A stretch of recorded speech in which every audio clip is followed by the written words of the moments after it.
ہنسنا منع ہے۔ ایک بیوی اس وقت تک کھانا نہیں کھاتی تھی جب تک اس کا شوہر دفتر سے واپس گھر نہیں آ جاتا تھا۔ سارے محلے کی عورتیں اس کی تعریف کرتی تھی۔ ایک دن ایک عورت نے پوچھا، بہن بھوک کے ساتھ انتظار کیسے برداشت کرتی ہو؟ تو اس نے جواب دیا، کیا کروں، وہ آ کر پکاتے ہیں تو میں کھاتی ہوں۔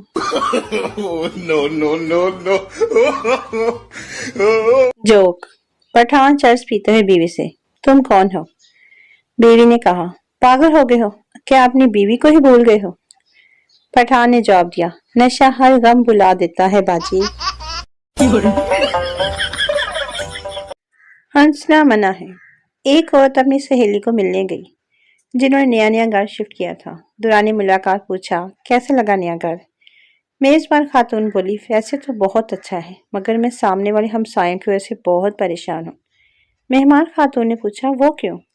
اس پر میزبان بولی، بس اس مکان میں 2 نئے نویلے میاں بیوی رہتے ہیں، جب دیکھو ان کے چونچلے جائے رہتے ہیں۔ میاں نے اپنی بیوی کا ہاتھ کا چھالا بنا کر رکھا ہوا ہے، ہر وقت ناچ بردادیاں، لاڈ پیار، ہنسی مذاق۔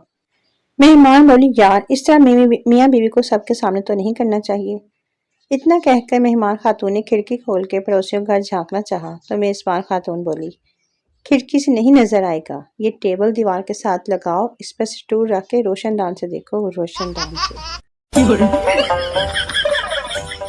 ہنسنا منع ہے۔ ایک چڑیا اور ایک چڑیا ہمارے گھر کے درخت پر بیٹھے آپس میں لڑ رہے تھے، جس کی وجہ سے شور ہو رہا تھا تو بیگم کی آنکھ کھل گئی۔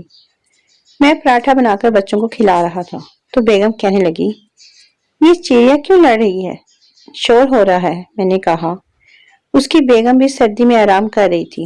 چڑیا کو غصہ آ گیا، اس نے چونچ ماری اور چڑیا کو جگا دیا۔ بیگم بولی، ایسے چڑے کو تو پھانسی دے دینی چاہیے۔